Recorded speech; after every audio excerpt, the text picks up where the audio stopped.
Merci, Pasteur Ross. Maintenant, que puis-je faire en 30 minutes avec ce sermon? Je vais faire la transition ici rapidement. Je pense que nous pouvons le faire. Mais encore une fois, bienvenue et accueillez ceux qui adorent avec nous. Je veux vous parler aujourd'hui de Dieu qui est avant tout. Et je peux commencer par une petite histoire personnelle. Il y a environ 20 ans, certains membres de notre équipe chez Amazing Facts, surtout les plus jeunes, vous savez, là où se trouvait notre bureau près de Lincoln, eh bien, ils ont découvert qu'il y avait un club de parachutisme là-bas, et donc plusieurs d'entre eux sont allés sauter en parachute. Ils sont revenus et racontaient leurs expériences de saut en parachute. Et je me suis dit, j'aimerais bien, c'est sur ma liste de choses à faire avant de mourir, vous voyez? C'est une chose de piloter un avion, c'en est une autre de sauter en dehors.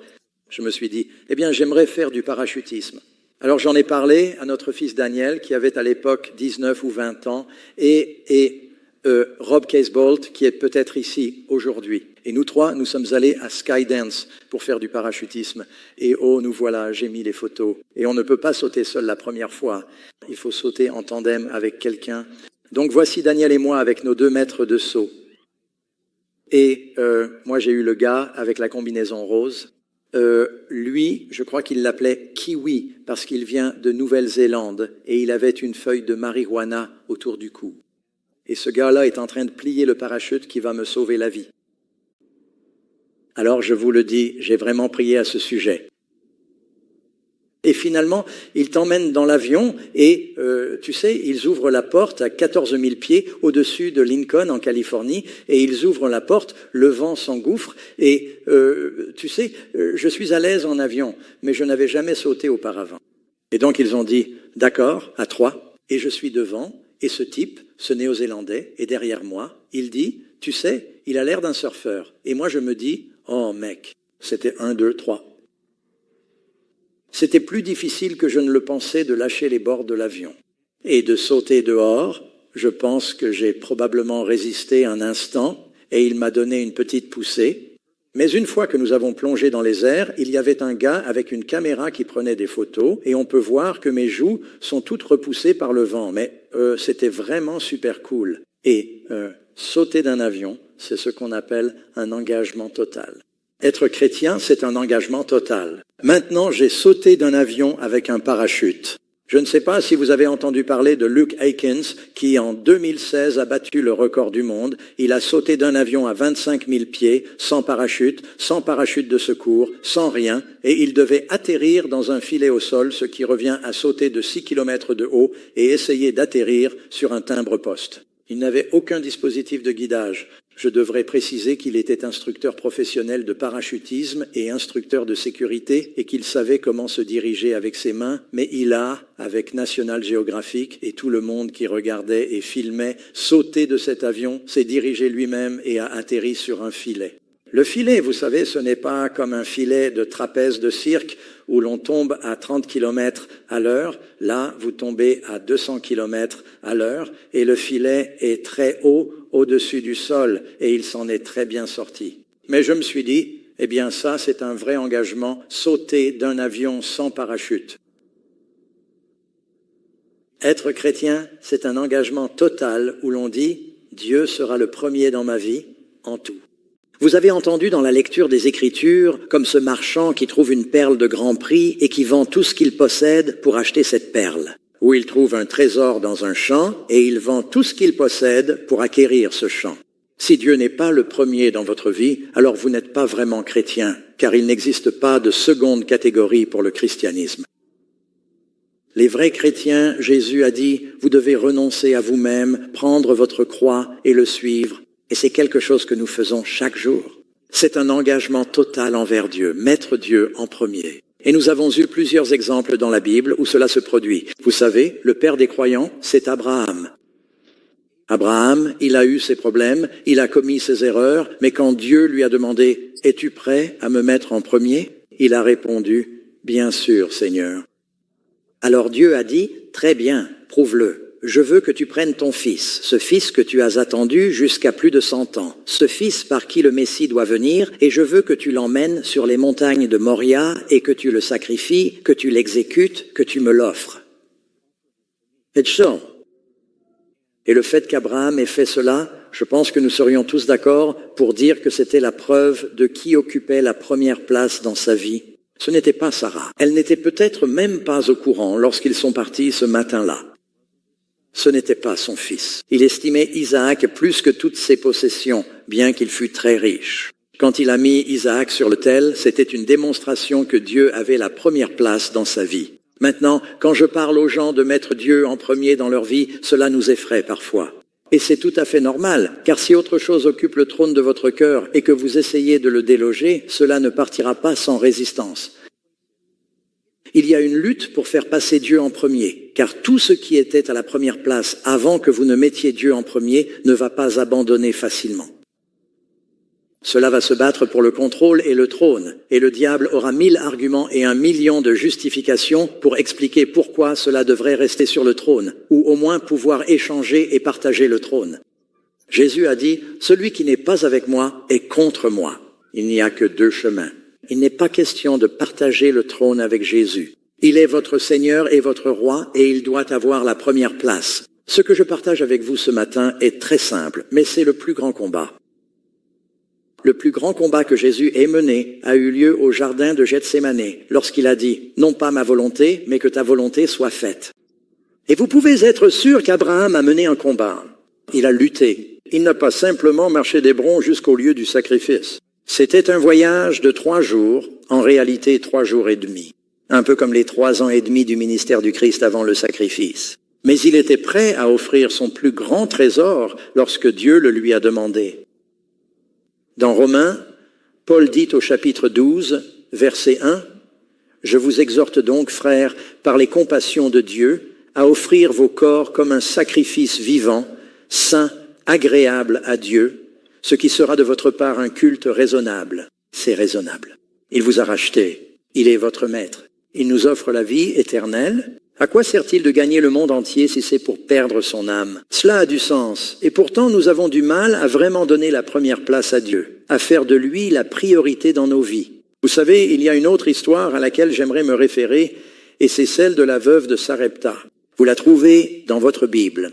Ouvrez donc vos Bibles à 1er Roi chapitre 17, et c'est une histoire qui se déroule pendant la famine, une famine de 3 ans et demi dans le pays d'Israël.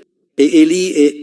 Après que le torrent se soit asséché, Élie reçoit l'ordre d'aller, et vous pouvez lire ici au chapitre 17, 1 Roi 17, verset 8. La parole de l'Éternel lui fut adressée, disant, « Lève-toi, va à Sarepta. » Le mot Sarepta signifie un lieu de fusion où l'on travaille le métal, donc c'est comme un lieu d'épreuve, pourrait-on dire. « Lève-toi, va à Sarepta, qui appartient à Sidon. » Il se rend donc au pays des Sidoniens, les Phéniciens, ce qui, eh bien, est un endroit où Achab et Jézabel ne pourront pas le chercher. Lève-toi, va à Sarepta, qui appartient à Sidon, demeure là. J'ai ordonné à une veuve de pourvoir à tes besoins. Eh bien, la veuve n'en avait pas encore entendu parler, comme vous allez le voir. Il se leva donc et se rendit à Sarepta. Et lorsqu'il arriva à la porte de la ville, en effet, une veuve se trouvait là, apparemment à l'extérieur de la porte, ramassant du bois. Et il l'appela et lui dit, « S'il te plaît, apporte-moi un peu d'eau, comme Jésus avec la femme au puits. Apporte-moi un peu d'eau afin que je puisse boire. » Et elle va le chercher. Dans la culture orientale, on ne refuse jamais un verre d'eau à quelqu'un. Et alors qu'elle allait le chercher, il l'appela et lui dit, « Et apporte-moi un morceau de pain. » Il ne demande pas grand-chose. Il a dit, « Apporte-moi un petit pain dans ta main. » Elle s'arrête net, se retourne et dit à Élie, « Oui. » Aussi vrai que l'Éternel, ton Dieu, est vivant, elle sait qu'il adore Jéhovah. Elle peut dire à ses vêtements et à sa façon de parler qu'il vient d'Israël. Aussi vrai que l'Éternel, ton Dieu, est vivant, je n'ai pas de pain, seulement une poignée de farine, ce n'est même pas encore fait dans un pot, et un peu d'huile dans une cruche. Et tu vois, je ramasse quelques brindilles. Tout ce qu'elle dit est maigre. C'est un petit pot, ce n'est pas une cuve pleine. C'est une petite cruche. Et elle ne ramasse pas une corde de bois de chauffage. Elle ramasse juste quelques brindilles. Elle insiste sur la précarité de sa situation, sur la gravité de la famine, afin que j'entre et que je le prépare pour moi et mon fils, afin que nous le mangions et que nous mourions. C'est notre dernier repas. Et tu me demandes de te le donner? C'est maintenant une belle occasion pour un prédicateur de la prospérité d'abuser de ce passage. Donne-le, pauvre veuve. Donne ta dernière bouchée au pasteur. Mais écoute, Élie dit, n'aie pas peur. Elle a dit, nous allons le manger et mourir. Nous mourrons de faim. Il a dit, n'aie pas peur. Va et fais comme tu l'as dit, mais prépare d'abord un petit gâteau avec cela et apporte-le-moi. Ensuite, tu en feras pour toi et ton fils. Dieu demande-t-il la première place dans notre vie? En ce qui concerne les offrandes, dit-il qu'il doit avoir les prémices de ses offrandes? En demandait-il trop? Je veux dire, que penseriez-vous d'un pasteur? Et vous savez qu'il y a une pauvre veuve et qu'elle en est à son dernier repas. Et il dit, donne-moi une partie d'abord. Pourquoi ne pensez-vous pas que c'était un peu exagéré et même abusif? Pourquoi faisait-il cela? Eh bien, Dieu s'apprêtait à accomplir un miracle pour elle. Le miracle ne pouvait pas avoir lieu à moins qu'elle ne fasse confiance à Dieu. Miracle suivant la foi. Vous savez, Dieu ne fait généralement pas de miracles quand tout va bien. Il fait des miracles en temps de crise.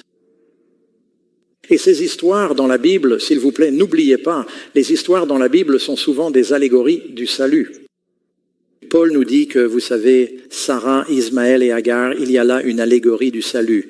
Et les enfants d'Israël traversant la mer Rouge, la colonne de feu et l'eau qui sort du rocher, Paul dit qu'il y a là une allégorie. Il y a une allégorie dans cette histoire. Qu'est-ce qu'une femme représente souvent? L'Église. Maintenant, cette femme, elle n'a qu'une certaine quantité d'huile. Qu'est-ce que c'est?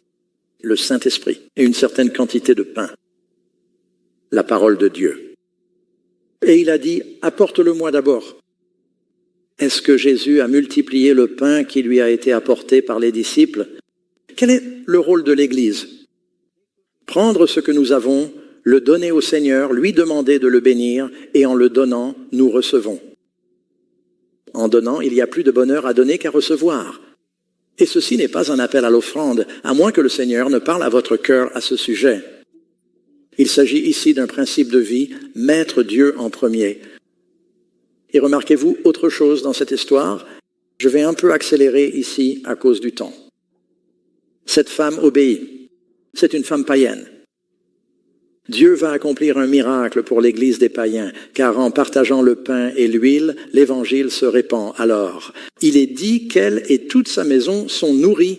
Elle prépare un gâteau pour lui. Elle le lui donne, mais d'une manière ou d'une autre, il reste encore un peu de farine au fond du pot. Chaque fois, pendant le reste de la famine, lorsqu'elle plongeait la main dans le pot pour prendre un peu plus de farine afin de faire un autre pain, il y en avait non seulement assez pour elle, pour son fils et pour Élie, mais il est dit aussi pour sa maisonnée. Dieu a accompli un miracle et a multiplié. L'huile continuait de couler. Le pain continuait d'arriver. Tant qu'elle continuait à subvenir aux besoins du prophète, la parole de Dieu, le pain se multipliait. Maintenant, une autre raison pour laquelle je pense que cette femme est une allégorie de l'Église, c'est qu'elle a un fils qui meurt et ressuscite. C'est difficile à manquer. Et elle dit, lorsque son fils meurt, que c'est à cause de mon péché. Pourquoi Jésus est-il mort? À cause de notre péché. Elle a dit, ô homme de Dieu, es-tu venu pour rappeler mon péché à ma mémoire? C'est à cause de mon péché. Et Élie va prier sur l'enfant 3 fois et l'enfant se relève. Il y a une résurrection. Donc toute cette histoire est une allégorie. Mais ce que je ne veux pas que vous manquiez ici, c'est que vous avez une femme qui est veuve, qui mange son dernier repas et Dieu dit, je passe en premier. Quand elle met Dieu en premier, les choses s'améliorent-elles pour elle ou empirent-elles? J'ai entendu une très bonne citation d'A.W. Tozer cette semaine, où il a dit « Laissez-moi la retrouver pour vous afin d'essayer de la dire correctement ». Il dit que la majorité de nos problèmes disparaîtraient si nous mettions Dieu en premier. Et je le crois. Je voulais vous la lire exactement, mais je ne la trouve pas. Croyez-moi, c'est bien ce qu'il dit. La plupart de nos problèmes disparaîtraient si nous mettions Dieu en premier. Beaucoup de problèmes dans nos vies viennent de cela. Donc ici, vous avez cette femme, vous avez Abraham, ils mettent Dieu en premier. Dieu multiplie-t-il les descendants d'Abraham? Abraham met son descendant le plus important sur l'autel et ils deviennent comme les étoiles du ciel. Cette femme, elle met en quelque sorte son pain sur l'autel et Dieu multiplie le pain. Ensuite, il y a une autre histoire et il faut donner toute l'image ici. Allez dans le livre de Marc. Dans Marc chapitre 10, il est question du jeune homme riche. J'aimerais pouvoir vous dire que tout le monde met Dieu en premier, mais la vérité, c'est que la plupart des gens ne le font pas. La plupart des gens qui viennent à l'église ne le font pas.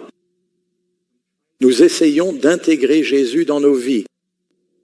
Au lieu que Dieu soit notre emploi du temps, nous essayons de caser un peu de Dieu dans notre emploi du temps, mais il n'a pas vraiment la première place dans notre vie. Quand c'est pratique, nous voulons faire une place à Dieu. Ça nous aide à mieux dormir la nuit. Vous savez, Mark Twain adorait pêcher, mais il détestait attraper des poissons. Parce qu'une fois qu'il attrapait le poisson, il devait l'enlever de l'hameçon, le nettoyer, le préparer, et il disait que cela gâchait toute la détente de la pêche, mais il aimait pêcher parce que les gens savaient que lorsqu'il pêchait, il se détendait et il le laissait tranquille. Ce qu'il faisait, c'est qu'il allait au bord d'un lac, lançait la ligne dans l'eau avec le flotteur et il n'y avait pas d'hameçon. Non seulement pas d'hameçon, mais pas d'appât non plus. Il ne prenait même pas le risque d'attraper un poisson. Et les gens disaient, voilà Mark Twain en train de pêcher. Il avait l'illusion de pêcher, mais il n'avait aucune intention d'attraper du poisson. Un peu comme les scribes et les pharisiens qui voulaient paraître bons aux yeux des hommes avec leurs jeûnes, leurs dons et leurs prières,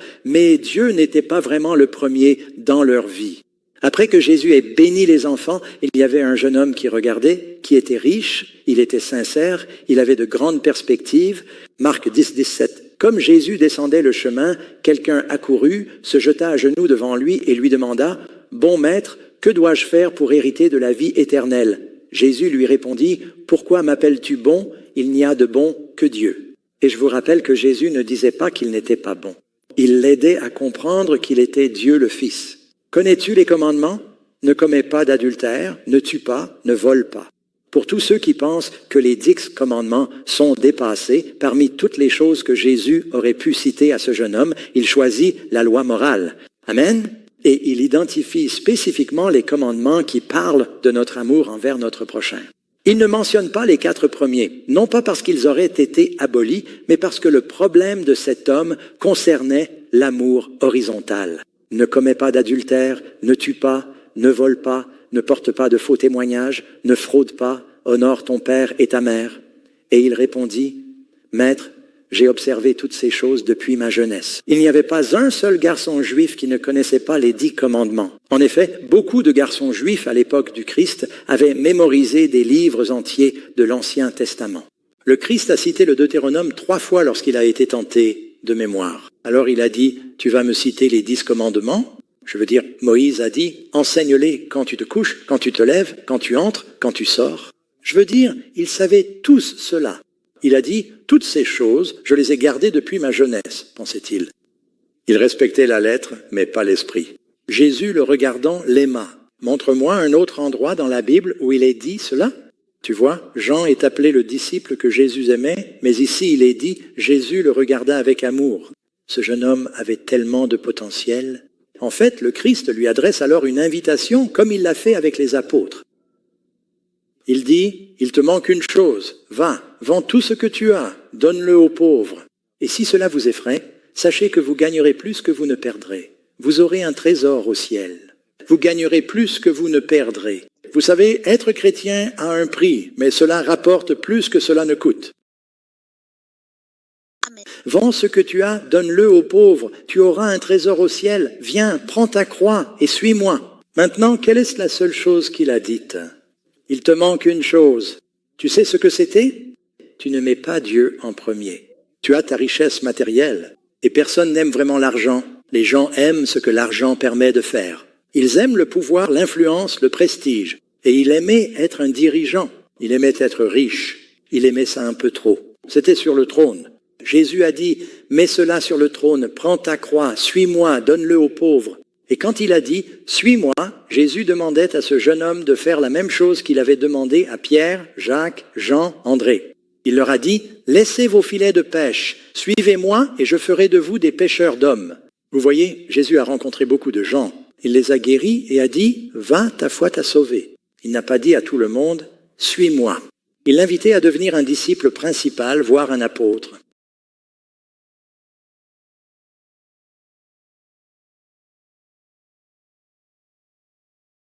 Il aurait pu y avoir un livre dans la Bible écrit par ce jeune homme talentueux, brillant, que Jésus aimait. Mais comme Judas, il n'a pas pu se détacher des richesses terrestres. Et c'est un récit tellement triste. Il s'en alla tout triste à cette parole, car il avait de grands biens. Quelle est l'ironie de tout cela? Combien d'entre nous, si je vous disais aujourd'hui que vous pouviez quitter l'Église avec de grandes richesses, partiriez heureux? Cet homme est parti avec ses grandes richesses, et il était triste. Le Christ a dit que la vie d'un homme ne consiste pas dans l'abondance des biens qu'il possède. Le bonheur ne vient pas des choses matérielles. Oh, tu peux ressentir une montée d'endorphine temporaire en achetant des choses, mais cela ne dure pas. Maintenant, quand je parle de mettre Jésus en premier, certaines personnes s'imaginent qu'il nous demande de faire ce qu'il a demandé à ce jeune homme, c'est-à-dire que nous devrions rentrer chez nous, prendre une pancarte et la planter dans notre jardin avec écrit « à vendre », vendre notre maison, organiser un vide-grenier pour vendre toutes nos affaires, quitter notre travail comme Pierre Valdo, partir sur les routes, devenir prédicateurs itinérants, porter des sandales et parler de Jésus. Il y en a peut-être certains ici. Et je ne veux pas dire que le Seigneur n'appelle plus les gens de cette manière, mais non, ce n'est pas le cas de tout le monde. Mais ce qu'il fait, c'est qu'il vous demande de le mettre en premier. Alors, à quoi cela ressemble-t-il? Je veux vous dire que ce n'est pas aussi difficile que vous le pensez. C'est difficile, mais ce n'est pas aussi difficile que vous l'imaginez. C'est quelque chose que vous faites une fois et que vous réajustez chaque jour. Vous prenez une décision, vous pouvez prendre cette décision maintenant. J'aime toujours penser à ceux qui regardent. Vous pouvez prendre cette décision maintenant et dire « Seigneur, à juste titre, tu mérites la première place. Tu es mort pour moi. Tu m'as créé. Tu m'offres tellement plus que le monde. Même si je n'en ai pas envie, je sais que je devrais te donner la première place. Je veux le faire. Seigneur, aide-moi à tout te remettre maintenant. » Vous pouvez faire cette prière. Et ensuite, ce que vous faites, c'est comme diriger un navire dans la tempête avec une boussole. Pas de GPS, pas de pilote automatique. Vous faites des corrections constantes à mesure que les vagues vous frappent chaque jour. Oh, Jésus n'est pas en premier si je vais dans cette direction. Jésus n'est pas en premier. Je dois rester sur la bonne voie. Être chrétien et mettre Dieu en premier, c'est un voyage quotidien de correction de cap constante. Amen. Vous allez être mis à l'épreuve chaque jour de 1000 façons pour garder Jésus en premier. Permettez-moi d'illustrer cela avec quelques principes. Tout d'abord, il doit avoir la première place dans notre temps. Si vous commencez par donner à Dieu la première place dans votre temps, tout le reste devient beaucoup plus facile. Cela signifie se tourner vers le Seigneur dès le début de la journée. Lorsque vous ouvrez les yeux, faites de la prière et de sa parole la première chose. C'est ce que Jésus faisait. Marc 1,35, « Le matin, bien avant l'aube, il se leva, sortit et s'en alla dans un lieu désert, et là, il pria. » Passez du temps avec Dieu, réajustez votre boussole chaque jour afin d'être aligné avec Dieu, qu'il ait la première place dans votre temps. Chaque fois que vous venez à l'église, vous dites « Dieu a la première place dans mon temps ». Il possède les 7 jours de la semaine. Il a dit, « Si tu crois que je suis le premier dans ta vie, j'ai un rendez-vous sacré avec toi. » Si nous n'avons pas assez de foi pour aller à l'église une fois par semaine, nous n'avons probablement pas assez de foi pour aller au paradis. Dieu ne sera pas une priorité. Au fait, quel jour de la semaine Adam a été créé? 6e jour. Quel a été le premier jour complet d'Adam? Sabbat. C'était une première pour lui. Vous voyez ce que je veux dire? Alors donnez-lui ce temps. Donnez-lui du temps dans votre monde. Il devrait avoir la première place dans votre argent, vos biens. Vous êtes un intendant. Nous avons tous une certaine influence sur notre temps et nos moyens.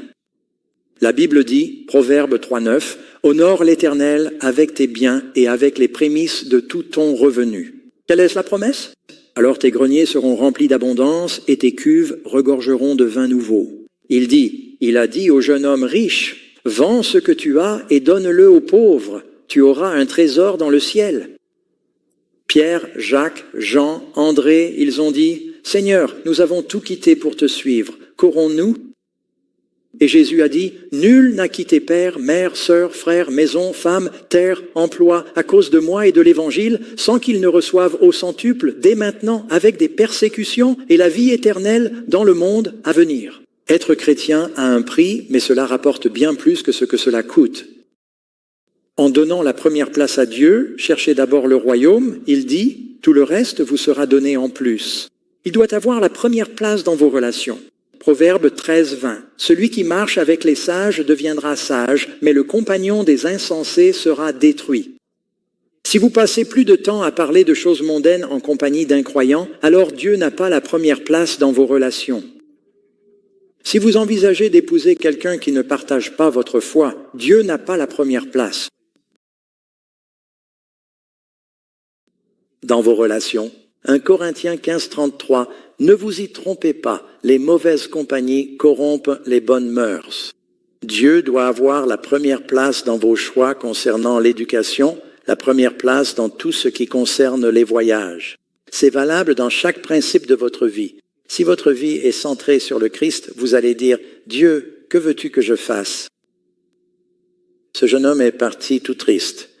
Malachie 3,16. Alors ceux qui craignaient l'Éternel se parlèrent l'un à l'autre. L'Éternel fut attentif et il écouta. Un livre de souvenirs fut écrit devant lui pour ceux qui craignent l'Éternel et qui honorent son nom. Parlez aux autres du Seigneur.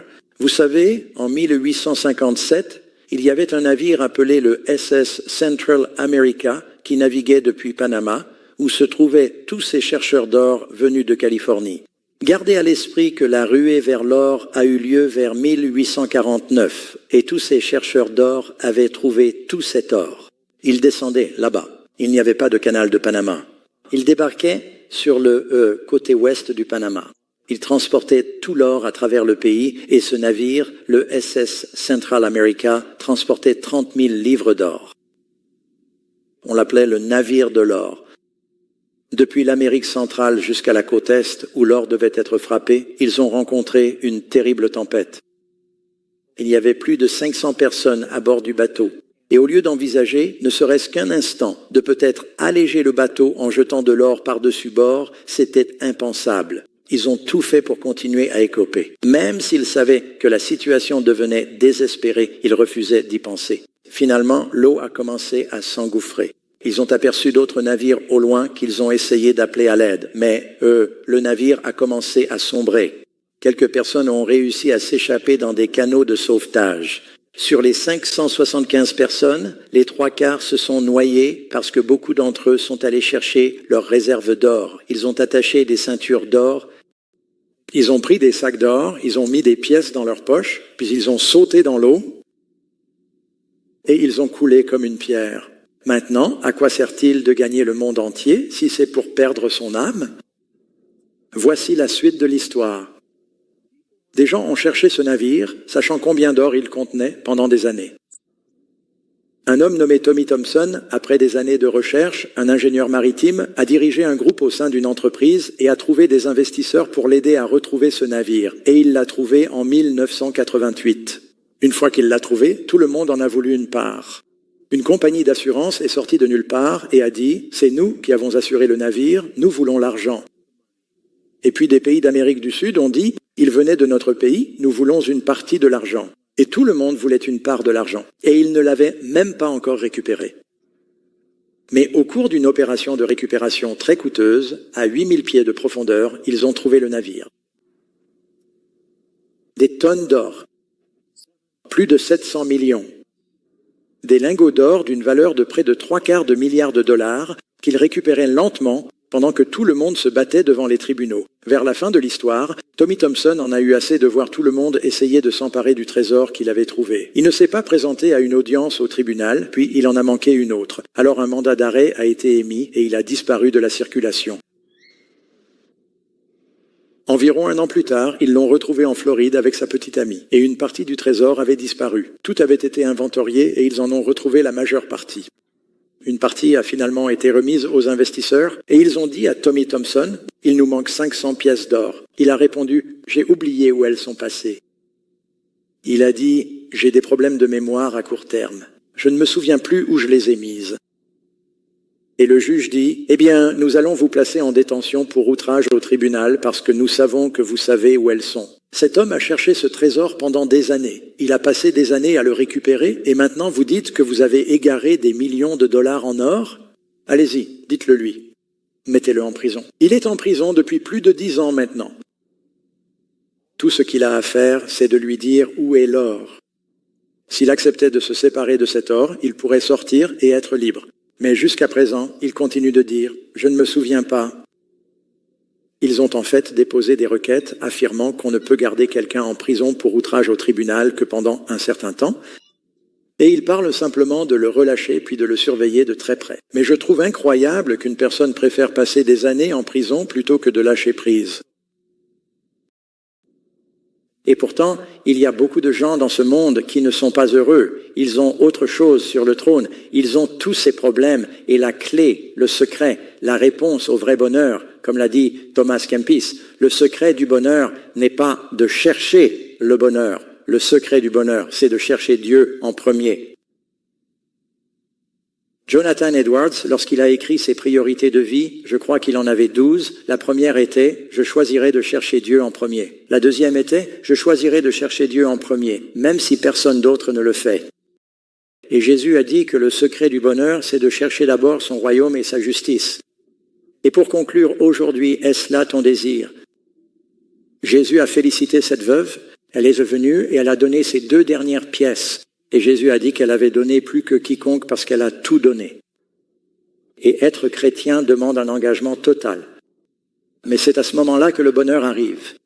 Combien d'entre vous aimeraient avoir cette joie? Vous savez, pour notre chant de clôture, nous allons chanter « Je préfère avoir Jésus ». Et j'ai choisi ce chant parce que j'y pensais et j'invite nos chanteurs à venir, vous pouvez vous lever. C'est le numéro 327 dans vos recueils de cantiques. L'auteur, George Beverly Shea, travaillait pour une compagnie d'assurance et il avait une magnifique voix de basse-baryton. Et on lui a proposé un travail très lucratif pour chanter, je crois que c'était à la radio NBC, dans le top 10 américain. Il a dit « Non, je vais simplement chanter des chants chrétiens ». Et son ami lui a dit « Tu es fou, tu gagneras de l'argent, puis tu pourras choisir ce que tu veux chanter ». Il a dit non, il était le fils d'un pasteur méthodiste. Il a dit « Je vais chanter pour Dieu ou je ne chanterai pas du tout ». Ils lui ont dit « Personne n'entendra jamais parler de toi ». Il a répondu « Eh bien, c'est ma décision ». Eh bien, il a ensuite été invité à chanter pour Billy Graham. Et il a chanté pour Billy Graham pendant 60 ans. Et le livre Guinness des records a déclaré que plus de gens ont entendu George Beverly Shea chanter en personne que n'importe quel autre être humain. N'est-ce pas intéressant ? Nous l'avons entendu à l'Arco Arena il y a des années. Il a vécu jusqu'à l'âge de 104 ans. Dieu ne vous laissera pas tomber si vous le mettez en premier, mes amis. Amen. Chantons cela ensemble.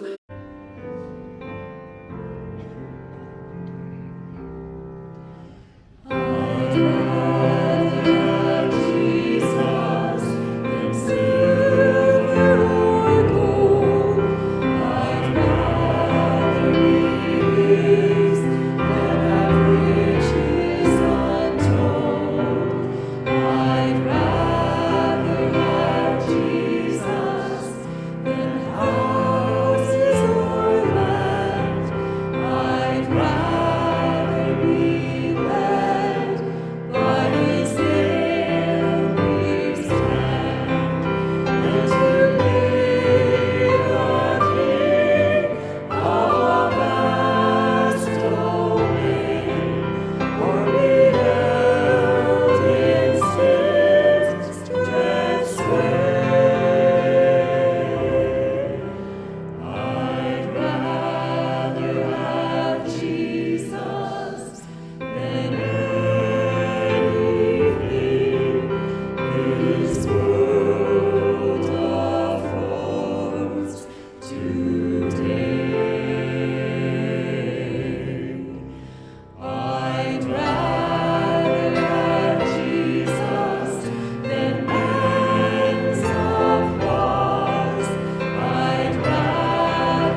Vous avez tous l'air si bien. Avant de prier, j'ai pensé à faire un appel à l'autel, mais j'espère que tout le monde répondra et que nous manquerons simplement de place.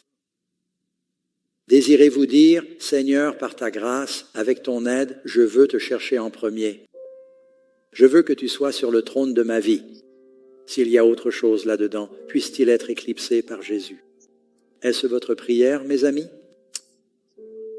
Père Céleste, je pense que nous connaissons tous la lutte, celle de chercher d'abord ton royaume de façon régulière et quotidienne en te donnant la priorité que tu mérites. Aide-nous à avoir la foi d'Abraham, le courage de cette veuve et à nous souvenir, Seigneur, qu'il n'y a aucun profit à gagner le monde entier si c'est pour perdre notre âme.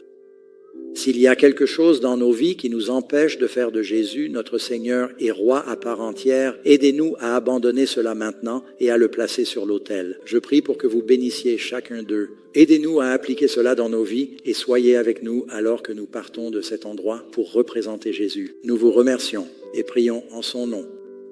Amen. Salut les amis. Le programme que vous venez de regarder a été enregistré à l'église Granite Bay Hilltop où je suis pasteur principal. Nous serions ravis de vous rencontrer. Si vous êtes un jour dans la région de Sacramento, venez adorer le Seigneur avec nous. Nous vous accueillerons dans le hall et vous serrerons la main